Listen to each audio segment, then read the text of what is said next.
Hey Bulldogs, let's see what's happening this week on Code Blue Now. First, we're going to see if MCAS should or shouldn't be required to graduate. Then we're going to kick it to Carmen to see what exactly the yonder pouches are and why they are being implemented. Then Trey is going to show us the mind inside of teachers and find out why they have the rooms the way they're set up. Then finally we have another part of What Will the Music Will Be.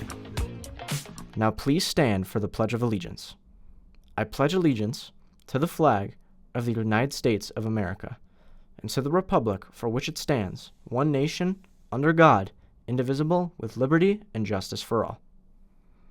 Please remain standing for a moment of silence. Thank you.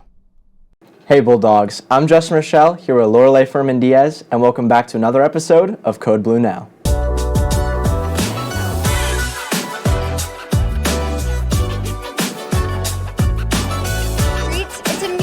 They find the perfect home for them to live their fullest life.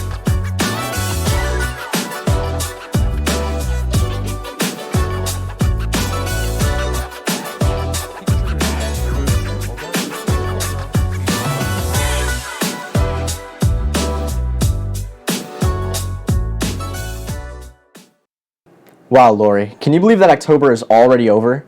I actually can, Justin. It's been such a packed and busy month, I'm ready to put it all behind me. Well, you can officially relax because the term ends soon. Check in with your teachers or grades on Aspen because on the 4th of November, quarter 2 will officially start and quarter 1 will end. I'm gonna have to start turning stuff in myself. Me too. I don't think I'll ever get a break. Well, get ready, Justin, because our first break is fast approaching. Tuesday, November 5th, we'll be off from school for state and federal elections. Wild how upcoming elections are already coming up, and I still haven't registered to vote. Well, I'm glad I have. There are just so many decisions to be made. You're right. Voting is a great way to decide on the best decisions. Like the MCAS voting exams, right? What are you talking about? A reminder for kids who don't know about the mock elections, voting ballots will be closed at the end of FlexBlock today. I heard that there's going to be a lot of debate on question 2, but I'm not fully sure what it is. Well, I guess it's perfect timing then because we have a little bit of information on that subject right now. Since its creation in 1993, high school students in Massachusetts have been required to pass the MCAS test in order to graduate. But this might see a change with question 2, as voting yes will result in it not being a requirement anymore, and voting no will result in keeping it the same way. I am a strong supporter of yes on 2 because for the last 25 years, we have seen firsthand the harm when we reduce our students to a one-time metric that simply reflects a snapshot in time. 16,000 students did not pass the MCAS on their first try. 63% were English language learners. 21% were students from low socioeconomic backgrounds. Unlike most teachers, I think it's actually probably more of a problem than a benefit. Mostly because the students won't be incentivized to pass the exam because it's not a graduation requirement anymore. I mean, maybe it has statewide, maybe it has, but district-wide for us, it has not been a problem. I've worked here for 16 years, and certainly students have failed the MCAS exam, but I can't think of a single student who hasn't been able to pass it before they graduated. I do think there's other ways to assess students, and those things are also valuable. But I don't think that the MCAS exam actually proves to be an impediment for students graduating. The MCAS isn't a framework, it's an assessment. In how we have standard-based report cards. When I get evaluated yearly, it was upon how well I was teaching to these frameworks. The frameworks aren't going anywhere. We are number 1 because Massachusetts educators are highly educated. And the MCAS only measures 43% of the standards, and what's not being measured is the ability to be a critical thinker. I think that voters should consider when casting their ballot if the current status quo is actually problematic, if the state has any plans to change testing, and what will the new metrics be, right? Because if we're not going to have the MCAS as a graduation requirement, something is going to have to replace it.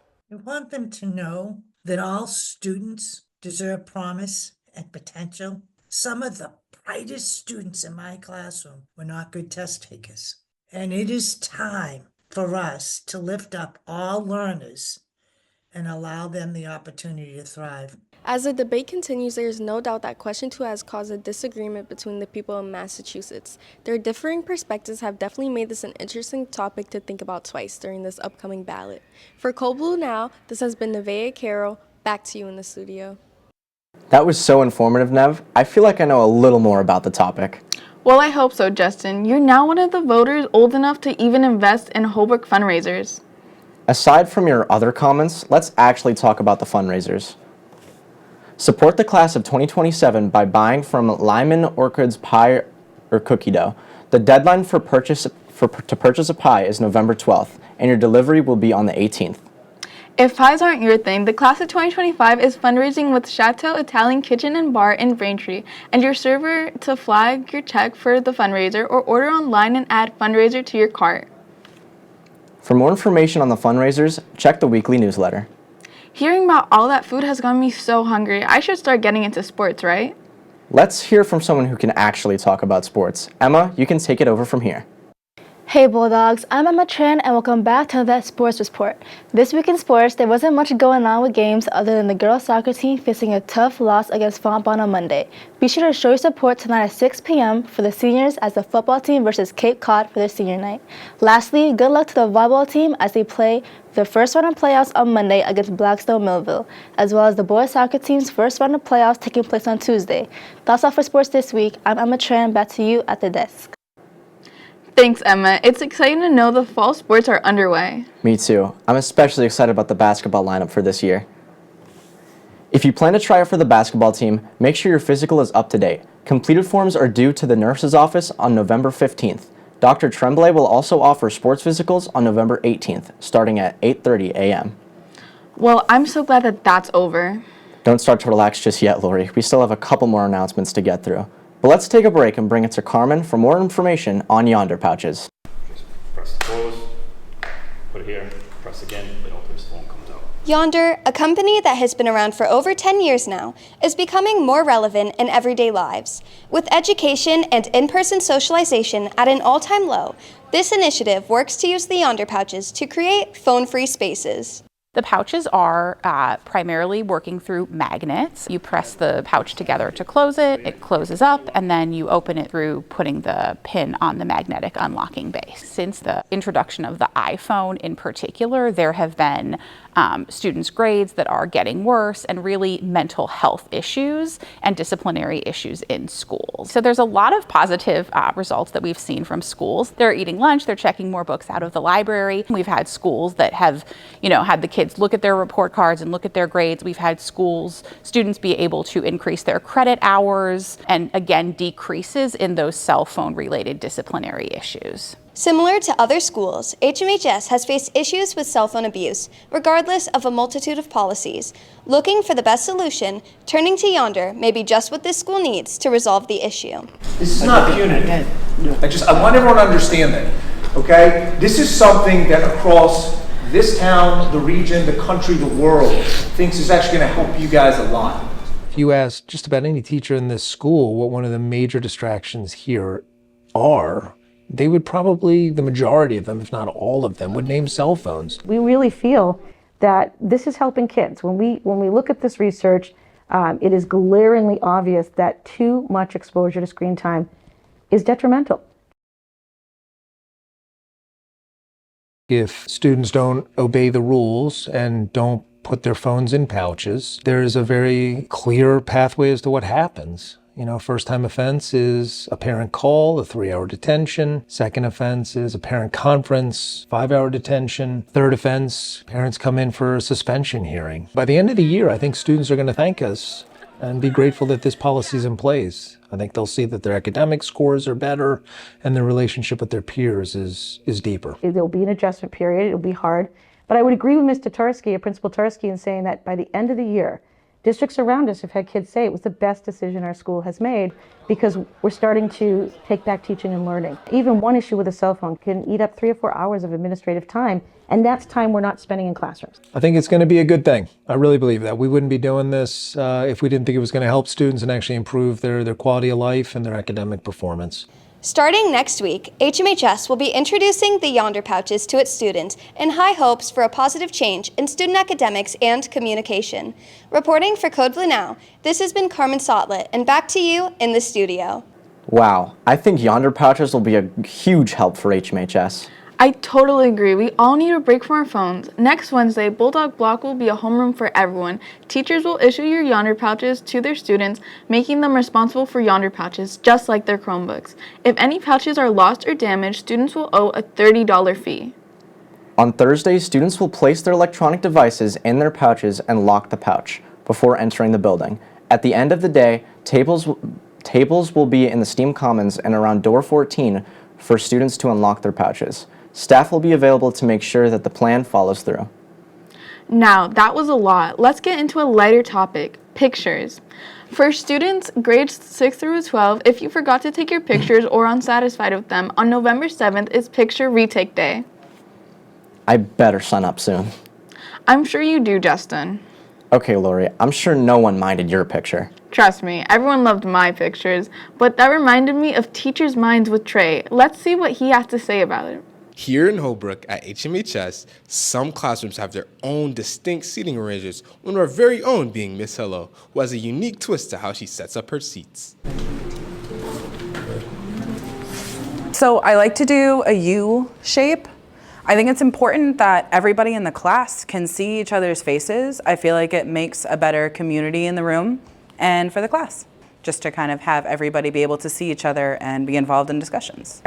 It's valuable for students to be sitting next to multiple other people, and it's helpful to them to be able to, again, like see everybody and feel like a community, everybody is included.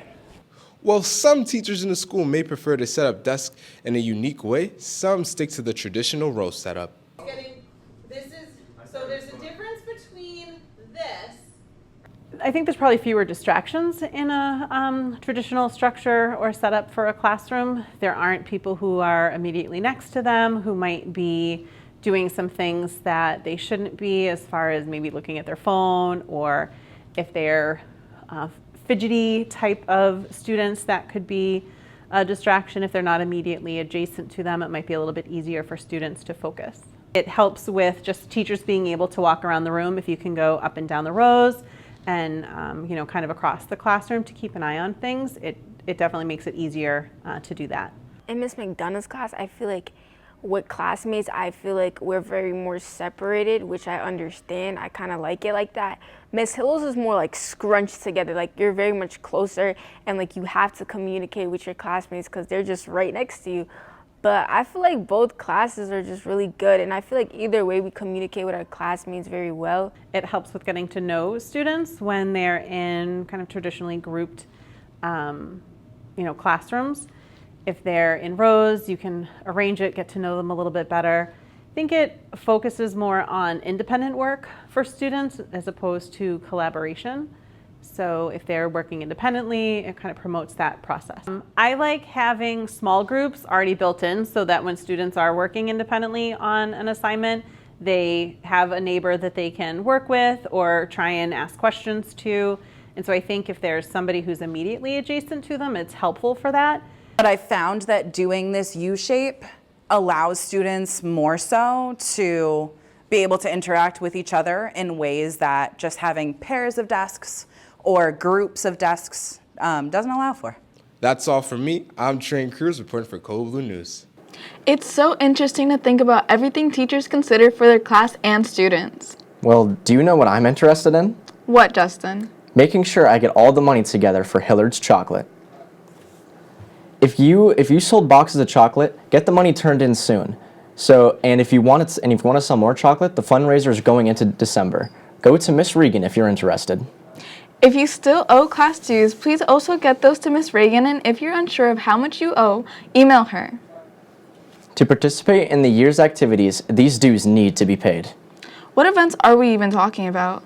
A lot of them, actually, like school dances, sports, participating in the musical. That is a lot of activities, but that also brings us to our final segment. Here's Miss Giberson with another look at what the musical will be. Hello everyone, happy Halloween, and welcome to this week's show reveal.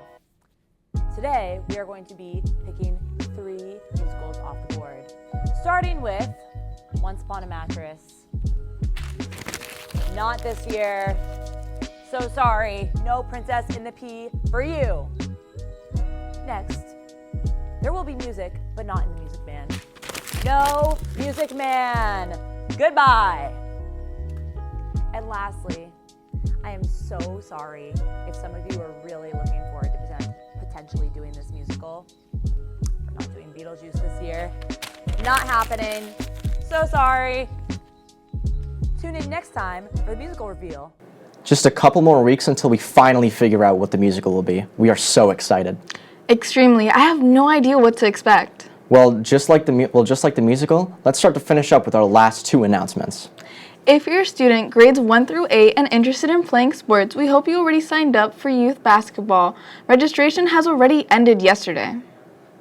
If you're interested in things like youth basketball and more, make sure you're not on social suspension and be sure to be up on your detention hours. Detention will be held from Tuesday to Friday after school. I have to admit, that was a lot, even for me. Well, no need to worry because we're officially done for Code Blue Now. I'm Justin Rochelle. And I'm Lorelei Fermin Diaz, and we'll see you next week.